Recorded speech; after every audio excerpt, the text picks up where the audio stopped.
Bom, a gente já viu a conceituação da concessão rodoviária e o que o professor Paulo falou que eu queria reiterar é o seguinte: quando a primeira noção de direito econômico com relação às concessões rodoviárias é do vencedor. O vencedor da concessão rodoviária, ele vira um agente monopolístico no dia seguinte, porque ele pega aquela estrada e ele passa a deter o monopólio daquela estrada. Eu tratei mais como monopólio legal, em virtude, sob o enfoque que no direito administrativo, eu estou ali nas regras da 8666, venci ali dentro, e dentro, nos limites do meu contrato, eu posso fazer aquilo que eu quiser. Mas quando eu olho o monopólio legal, e isso também já foi dito, existe, contratualmente, o que eu chamo de serviços agregados, que é justamente a margem que, em tese, estaria fora da regulação legal de uma agência reguladora, porque às vezes existe a previsão contratual de serviços agregados, mas não existe, às vezes, uma norma regulatória daquilo. Então, primeira coisa que eu tenho que definir, se está no contrato, na minha opinião, eu entendo que está dentro da competência da agência. Segundo, eu vou mais além, sob a ótica, não do direito consumidor ou não do direito administrativo, mas do direito econômico.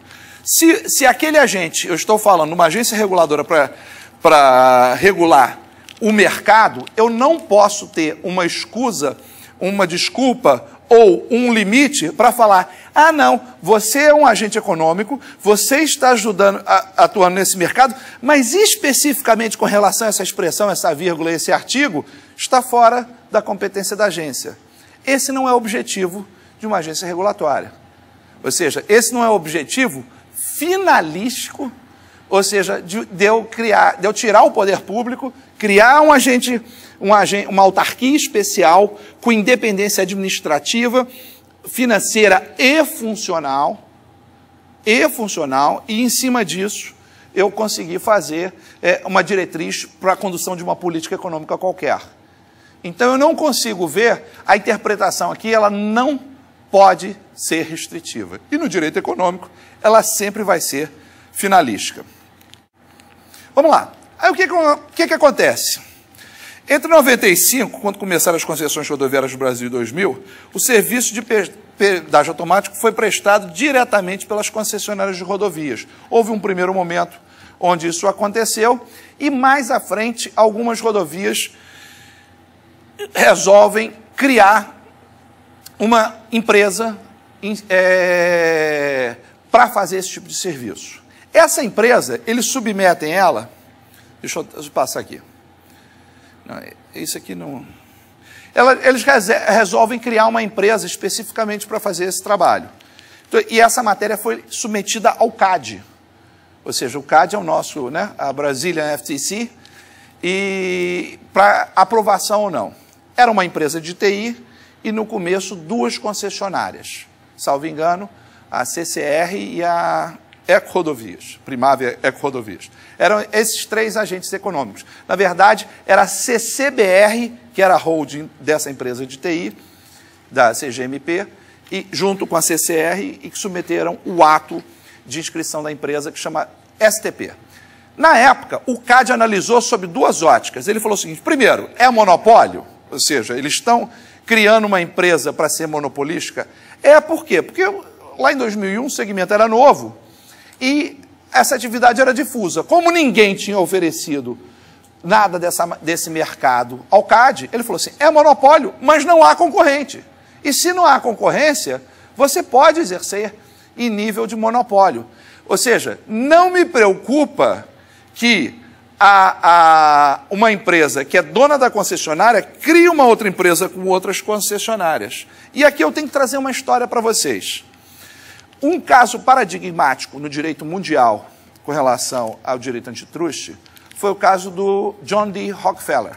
O Rockefeller, como alguns sabem, ele criou a Standard Oil, que era uma empresa de refinadora de petróleo, era uma refinaria de petróleo, e ele saiu de uma refinaria pequena em Cleveland para simplesmente ser a maior empresa de petróleo do mundo, que depois foi quebrada pela Suprema Corte Americana em 6 empresas. E esse caso foi tão importante que o CAD americano, que é a FTC, foi criada em decorrência da decisão da Standard Oil. A Standard Oil é a decisão de 1911, em 1914 eles criaram a Federal Trade Commission.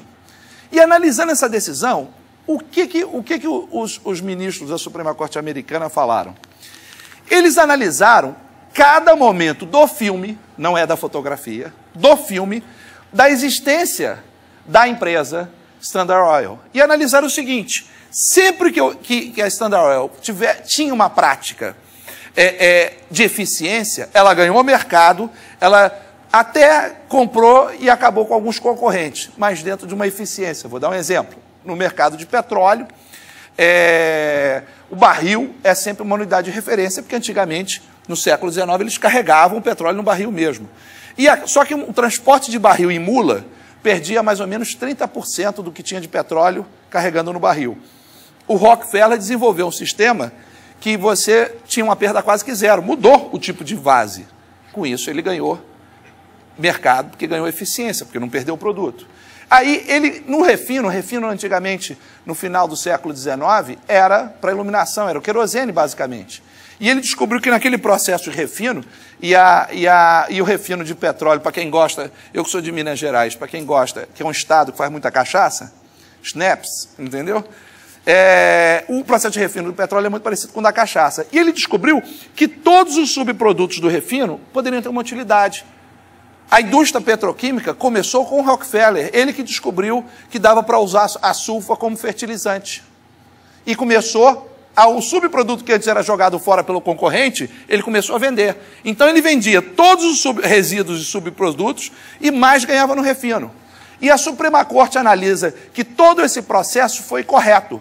Ele ganhou o mercado, ele comprou concorrentes, ele literalmente, em alguns casos, até massacrou, mas por quê? Buscando eficiências. A sorte do Rockefeller começa a mudar a partir do momento em que ele começa a adotar práticas para destruir a concorrência. A partir do momento que ele começa a falar, essa conduta eu vou fazer para você quebrar, é para você ser vendido para mim mais barato. E aí surge toda a prática antitruste em virtude disso. Então, o que é importante é o seguinte: se eu crio uma conduta que é eficiente, eu consigo mercado com isso, ótimo para mim. Mas se eu quero destruir o meu concorrente ou privá-lo de concorrer num mínimo de igualdade e boa-fé, aí não. Aí eu já estou saindo não só da esfera antitruste, mas já entrando na esfera que o professor Mark vai falar, que é muito mais a esfera criminal. Vamos lá. E isso, eles criam as empresas que têm várias marcas, Sem Parar, Via Fácil, e eles começam, os donos das empresas, que são as concessionárias, adotam a empresa subsidiária que eles criaram para ser o agente monopolístico na concessão dele. Então, quando ele faz isso, ele começa, na regra do direito antitruste, a caminhar numa seara perigosa. Por quê? Vou dizer até mais, depois que o CAD chancelou a proposta de criação da empresa, a CCR foi, junto com a Primar e Ecovias, em todas as empresas concessionárias oferecer. Essa informação é engraçada, porque ela não está no site da CCR em português, mas se você procurar o site da CCR na carta para investidores escrito em inglês, está essa informação, eles contando a história da STP e o que eles fizeram. E eles falam com todas as letras. Já que o CAD nos homologou, nós fomos procurar todos os concorrentes para falar, olha, estamos autorizados a criar uma empresa monopolística. Vocês querem entrar também? Bom, 2003 foi feita a incorporação. Deixa eu avançar um pouquinho aqui, porque isso tudo eu já falei. O importante é a gente configurar. O CAD aprovou, porque disse, já que não existe players, já que não existe concorrente, você pode atuar livremente. Aqui eu trouxe alguns números, mas o mais importante é a gente saber dos números, e todos eles tirados do site da NTT. Hoje nós estamos falando, hoje são 3 sócios que são concessionários da empresa STP. Ecorodovias, Primavera Rodovias, CCR e OHL. Dessas 3, as 3 em quilômetros privatizados detêm 74% do mercado. E hoje a STP está em 92% do mercado. Por que eu queria trazer esses números? Porque quando a gente olha a legislação antitruste, e o professor Paulo falou mais cedo, em abuso de posição dominante. Isso é um instituto, é uma conduta muito estudada em direito da concorrência. E abuso de posição dominante, só para vocês terem uma noção, você já está enquadrado no abuso da posição dominante se você tiver 20% do mercado. Significa, a empresa que tem 20% do mercado já está apta, segundo a legislação, a praticar uma conduta de abuso de posição dominante. Imaginem uma empresa que os sócios detêm 74% do mercado. Imagine uma empresa, ou seja, onde você tem, às vezes, eles detêm 92% do mercado de pedágio automático, a STP. Mas o mais importante não é isso. É que quando eu estou falando na privatização de uma rodovia, ela gerou e gera na nossa área de direito antitruste um conceito que se chama Essential Facility. Essential Facility é quando eu preciso de uma infraestrutura da qual eu não posso abrir mão. Exemplo clássico que a gente teve no Brasil. Antigamente toda a telefonia era pública.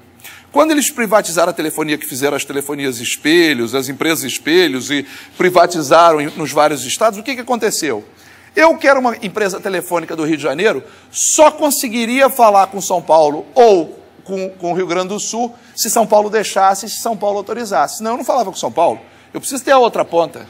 E se eu falasse com a empresa do Rio Grande do Sul, ligando lá do Nordeste, ou seja, eu ia ter que passar por outras infraestruturas. E o sujeito simplesmente poderia cruzar os braços e falar, não, o meu você não vai utilizar. A minha infraestrutura física, lógica, você não vai poder utilizar. E aí vem o direito antitruste, o direito à concorrência em nosso socorro. Porque ele diz que quando você tem uma infraestrutura qualquer que você, não pode duplicar ou é muito difícil a duplicação, tá? E 2, você não tem como criar um meio alternativo, o detentor dessa infraestrutura é obrigado a lhe ceder, mediante uma remuneração justa, mas é obrigado a lhe ceder. Hoje, na área de telefonia, não precisa nem dizer, passado X anos da privatização, já existem várias normas da Anatel que prevêem todas as formas de interoperabilidade. Eu falo interoperabilidade, é isso? Espera aí, mas está no contrato lá da concessionária, essa mesma palavra, não está, professor Paulo? Então, se interoperabilidade é uma palavra que também está num contrato de concessionária, significa que o poder concedente estava atento. E o que vai ser essa interoperabilidade? Primeiro, para nós do direito econômico, não sobre o enfoque do consumidor, mas sobre o enfoque do direito econômico, do direito antitruste, a interoperabilidade, primeiro, vai ser a facilidade de comunicação dos canais. Seja na hora de eu sair de uma física mesmo, na hora de eu sair do entroncamento de uma concessionária e entrar na outra, isso tem que surgir de uma forma natural. Ou seja, na intercomunicação de dados. O melhor exemplo que a gente tem sobre interoperabilidade e comunicação de dados, a gente está vivendo recentemente. Mas antes de eu falar desse exemplo, eu queria simplesmente traçar para vocês o que isso significa no caso da concessão rodoviária. As consequências são, eu não posso gerar um monopólio não só do sistema de pedágio automático, mas de qualquer serviço agregado na concessão rodoviária. Em que pese a concessão rodoviária ser um agente monopolístico, eu não posso gerar um monopólio do serviço agregado. Por quê? Porque aquele serviço agregado, ele não vai entrar nem na prestação de contas. E ele pode significar uma receita maior. Vocês querem um dado público? A CCR, que é a maior concessionária do país, teve uma receita do ano passado de 3,1 bilhões de reais. Só a STP, que é a subsidiária dela, junto com as outras concessionárias que prestam esse serviço, ou seja, e vamos falar o seguinte, ela teve uma receita de 3,1 bilhões de reais, tendo que recapear o asfalto, mudar não sei o quê, fazer isso, fazer aquilo outro, ou seja, teve uma despesa também, mas o faturamento foi esse. Só a STP faturou 3,5 bilhões de reais em 2010. Está no site, só olhar. Então, ou seja, essa receita ela não é desprezível de jeito nenhum e nem podia ser diferente.